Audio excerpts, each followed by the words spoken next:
So in this Shopify tutorial video, I will be showing you how to edit your store email address here on Shopify.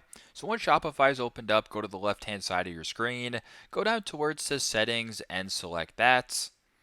Once you're on the settings page right here under general, where it says store contact details, go ahead and select this.